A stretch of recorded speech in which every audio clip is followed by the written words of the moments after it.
오늘 신 하나님 말씀 요한계시록 16장 1절에서 11절까지 말씀입니다. 요한계시록 16장 1절에서 11절까지 말씀 우리 한 절씩 교독해서 읽겠습니다. 또 내가 들으니 성전에서 큰 음성이 나서 일곱 천사에게 말하되 너희는 가서 하나님의 진노의 일곱 대접을 땅에 쏟으라 하더라. 천사가 가서 그 대접을 땅에 쏟음에 짐승의 표를 받은 사람들과 그 우상에 경배하는 자들에게 악하고 독한 종기가 나더라. 둘째 천사가 그 대접을 바다에 쏟음에 바다가 곧 죽은 자의 피같이 되니 바다 가운데 모든 생물이 죽더라. 셋째 천사가 그 대접을 강과 물 근원에 쏟음에 피가 되더라. 내가 들으니 물을 차지한 천사가 이르되 전에도 계셨고 지금도 계신 거룩하신 이여 이렇게 심판하시니 의로우시도다. 그들이 성도들과 선지자들의 피를 흘렸으므로 그들에게 피를 마시게 하신 것이 합당하니이다 하더라. 또 내가 들으니 제단이 말하기를 그러하다. 주 하나님 곧 전능하신 이시여 심판하시는 것이 참되시고 의로우시도다 하더라. 넷째 천사가 그 대접을 해에 쏟음에 해가 권세를 받아 불로 사람들을 태우니 사람들이 크게 태움에 태워진지라. 이 재앙들을 행하는 권세를 가지신 하나님의 이름을 비방하며 또 회개하지 아니하고 주께 영광을 돌리지 아니하더라. 또 다섯째 천사가 그 대접을 짐승의 왕자에 쏟으니 그 나라가 곧 어두워지며 사람들이 아파서 자기 혀를 함께 읽겠습니다. 아픈 것과 종기로 말미암아 하늘의 하나님을 비방하고 그들의 행위를 회개하지 아니하더라. 아멘. 우리 성도님들 2002년 월드컵을 모두 기억하실 것입니다. 당시에 성도님들이 어디에 사셨던지 월드컵 박수를 치시며 대한민국을 한 번쯤은 모두 외쳐보셨을 것입니다. 저도 당시에 군복무 중에 군생활 1년이 간 넘은 상병이었고 대부분의 제 친구 또래들은 2002년이 군복무 시기와 겹쳐 있었습니다.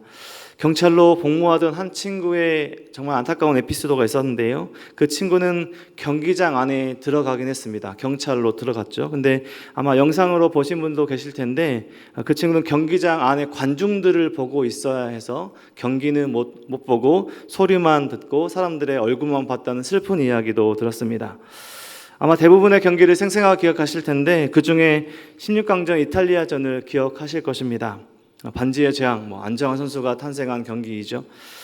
상대팀은 로마에서 온 이탈리아였습니다. 이탈리아는 우승 후보 중 한 팀이었고 여러 악재들 중에서도 정말 강력한 팀이었습니다. 압도적인 우리의 응원 속에서도 이탈리아가 한 골을 넣고 전반이 끝났을 때는 안 되는 것인가 하는 마음들이 들었습니다. 그렇게 후반에도 거의 끝나가던 그런 시점에 설기현 선수가 동점골을 넣었고 너무 잘 아시는 것처럼 연장전에 안정환 선수가 헤딩골로 역전하며 경기가 끝났습니다. 아마 연장전에 그 결정적인 골이 났을 때 대한민국 땅이 몇 미리 정도는 좀 꺼지지 않았을까라는 생각도 들어봅니다. 전국에서 승리 함성이 퍼졌죠. 한국 사람들, 우리 대한민국 사람들의 승리의 기억입니다.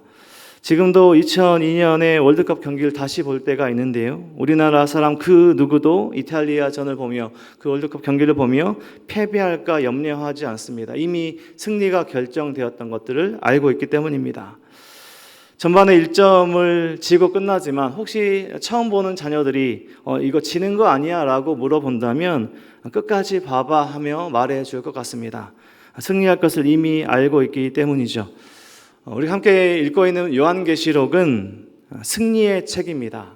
패배나 두려울 책이 아니라요. 하나님의 강력한 주권의 행사로 악한 모든 세력이 멸절당하는 하나님의 승리의 책입니다. 요한계시록이 강조하는 것은 예수 그리스도의 승리와 하나님의 강력한 주권입니다. 하나님께서 새롭게 창조하신 것들을 바라보는 것이죠. 우리가 두려워해야 할 책이 아니라는 말씀입니다.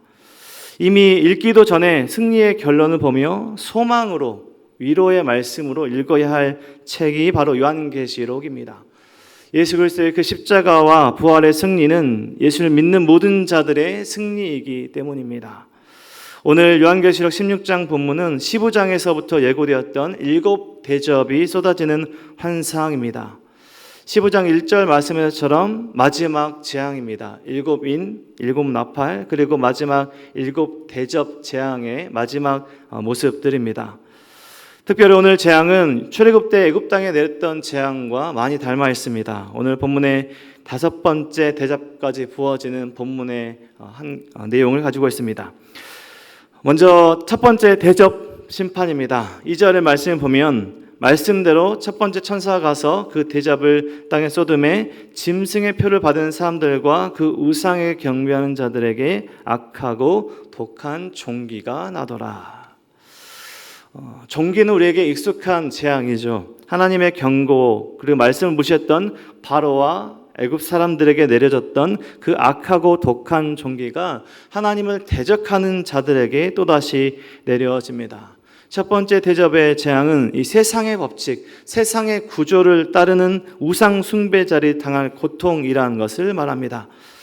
또 이어지는 두 번째 대접 심판은 두 번째 나팔 심판과 같은 재앙이 내려집니다. 3절 말씀 보면요, 둘째 천사가 그 대접을 바다에 쏟음에 바다가 곧 죽은 자의 피같이 되니 바다 가운데 모든 생물이 죽더라. 두 번째 대접 재앙입니다. 바다 가운데 모든 생물이 죽으며 바다의 생계를 의지하던 모든 자들의 경제적인 부분에 타격이 생기고 궁핍하게 되는 고통을 당하게 되는 두 번째 재앙입니다. 세 번째 대접 심판은 강과 물 근원에 내려집니다. 4절 말씀에 보면 셋째 천사가 그 대접을 강과 물 근원에 쏟음에 피가 되더라. 애굽의 강이 피로 변했던 재앙을 기억하실 것입니다. 그러한 같은 심판이 내려지고 있습니다. 그러한 심판은 하나님이 자기 백성을 핍박하고 박해하는 자들을 심판하시는 것이라 이야기합니다. 5절 말씀을 지나 6절 말씀에 이렇게 말씀하고 있습니다. 그들이 성도들과 선지자들의 피를 흘렸으므로 그들에게 피를 마시게 하신 것이 합당하니이다 하더라. 피로 변한 것이 선지자들, 성도들을 핍박한 자들에게 내려질 재앙이라는 것이죠.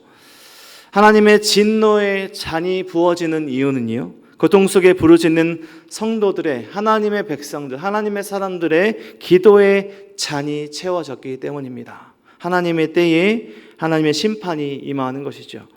이사야서 49장 26절에 보면 이렇게 하나님을 말씀합니다. 내가 너를 억압하는 자들에게 자기의 살을 먹게 하며 새 술에 취함같이 자기의 피에 취하게 하리니 모든 육체가 나 여호와는 내 구원자요 내 구속자요 야곱의 전능자인 줄 알리라. 하나님께서 이사야서에서 어떻게 약속하신 거냐면 하나님의 백성들을 고통스럽게 하는 자들을 그냥 내버려 두지 않으시고 내가 너를 대적하는 자들을 대적하겠다라고 말씀하셨던 그 모든 말씀들이 성취되는 환상인 것이죠. 하나님의 백성들을 고통스럽게 하는, 박해하는 자들을 하나님께서 그냥 내버려 두지 않으십니다. 하나님께서 대적하시는 것이죠. 제단에서부터 나오는 선포가 이어집니다. 7절 말씀에 주 하나님 곧 전능하신 이시여 심판하시는 것이 참되고 의로우시도다. 제단에서 그 모든 선포들이 이어지는 것은 하나님께서 그렇게 심판하는 것이 의로우시다라고 말씀합니다. 이어지는 네 번째 재앙은 하늘에서 이루어집니다. 8절 말씀에 넷째 천사가 그 대접을 해에 쏟음에 해가 권세를 받아 불로 사람들을 태우니 사람들이 크게 태움에 태워진지라. 불로 사람들이 태워지는 재앙입니다. 9절 말씀에 사람들이 태워진다라는 것이 한 번 더 반복됩니다. 사람들이 크게 태워진다. 네 번째 대접 재앙은 하나님의 이름을 비방하고 회개하는, 하나님께 영광 올려드리지 않는 사람들에게 내려지는 재앙입니다. 그리고 오늘 대접 재앙의 마지막 재앙인 다섯 번째 재앙입니다.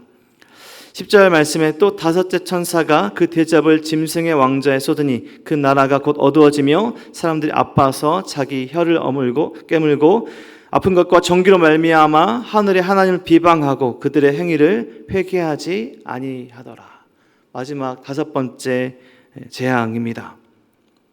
마지막 다섯 번째 재앙은 대접이 짐승의 왕자에 부어집니다. 짐승의 왕자라는 것은 이 사탄의 세력이 자신의 영역이라고 생각하는 그 한가운데 사탄의 권세의 그 중심부에 심판이 내려진다라는 모습입니다. 이 흑암의 재앙은 출애굽기 10장에 내려졌던, 애굽에 내려졌던 흑암의 재앙입니다. 아무것도 볼 수 없는, 그들이 신이라고 생각했던 태양이 사라지는 그 어둠보다 더 흑암의 상태가 바로 그 당시의 10번째 재앙이었고, 또 아무것도 보이지 않는 오늘의 재앙입니다. 그런데 놀라운 장면이 있습니다. 놀라운 것은 그 고통 속에서도 그 고통을 당하는 자들이, 그 사단의 권세의 자들이 회개하지 않습니다. 11절 말씀 보면 아픈 것과 종기로 말미암아 하늘의 하나님을 비방하고 그들의 행위를 회개하지 아니하더라. 바로의 완악함, 그 완고함처럼 5번째 심판을 받고 있음에도 여전히 하나님을 비방하고 그들의 행위를 회개하지 않는 모습들을 보게 되며 오늘 본문의 마지막이 또 마무리가 되고 있습니다.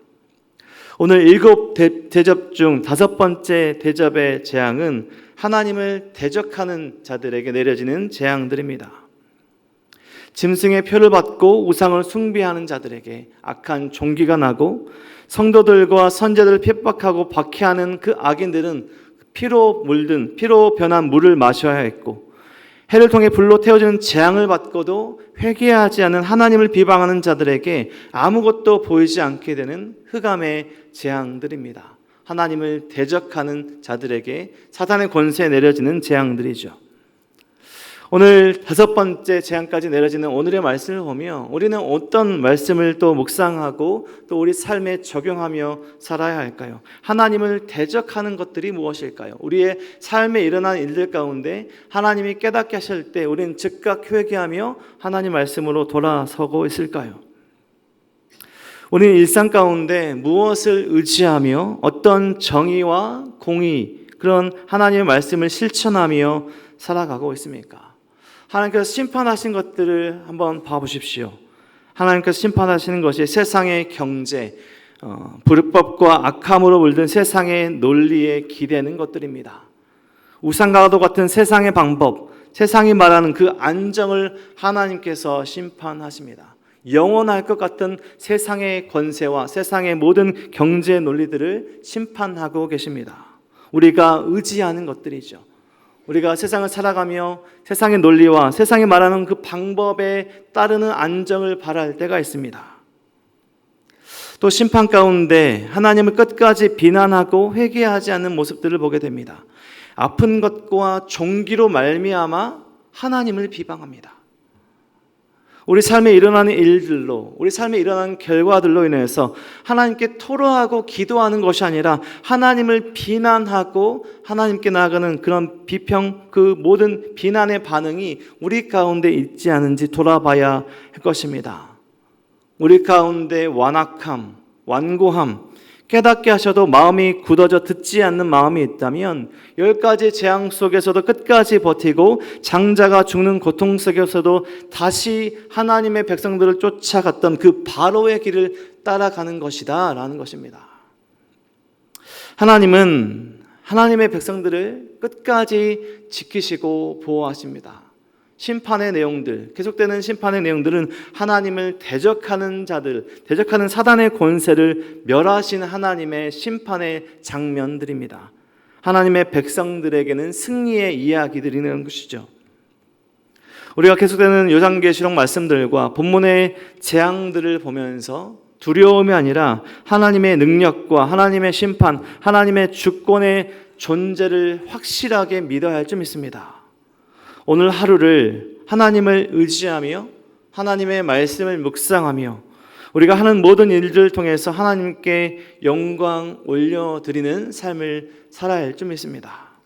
어떤 일을 하든지, 가정에 있든지 직장에 있든지 어디에 있든지 하나님께 소망을 두며 하나님의 말씀에서 위로를 얻고 때가 이르기 전에 하나님 말씀으로 돌아서며 기회가 있을 때 복음을 전하며 하나님의 놀라우신 사랑과 은혜에 감사하며 찬양하는 하루를, 그러한 인생을 살아가는 저와 우리 모든 성도님들의 삶 되시길 오늘 하루에 충만하신 하나님의 사랑과 은혜를 경험하는 하루가 되시길 주님의 이름으로 간절히 축원드립니다.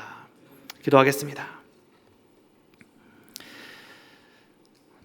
하나님 감사합니다. 오늘도 말씀하여 주셔서 감사합니다. 하나님, 우리 마음이 굳어지고 여전히 완고한 마음과 우리의 생각과 우리의 마음, 우리의 계획으로 행하려 할 때 하나님 우리를 말씀으로 깨닫게 하시고 하나님의 계획과 하나님의 뜻대로 하나님께 기쁨이 되는 삶을 살게 하여 주시옵소서. 우리의 가정과 우리의 직장과 우리의 삶의 모든 터전들을 하나님 축복하시고 하나님께서 기뻐하신 모습으로 살아갈 수 있도록 도와주시고 우리가 우리의 삶에서 뿐만 아니라 우리의 자녀들, 우리의 자자손손 하나님을 굳건히 믿고 살아갈 수 있도록 축복하여 주옵소서. 우리와 늘 함께 계시는 전에도 계셨고 또 장차 오실 예수 그리스도의 그 재림을 소망하며 살아가는 우리의 삶이 될 수 있도록 도와주시고 오늘 하루 속에서 하나님의 말씀을 묵상하며 말씀 속에 위를 얻고 소망을 얻는 하루가 될 수 있도록 우리의 삶이 될 수 있도록 축복하여 주시옵소서. 모두 은혜와 사랑 감사드리며 예수 그리스도 이름으로 기도드립니다. 아멘.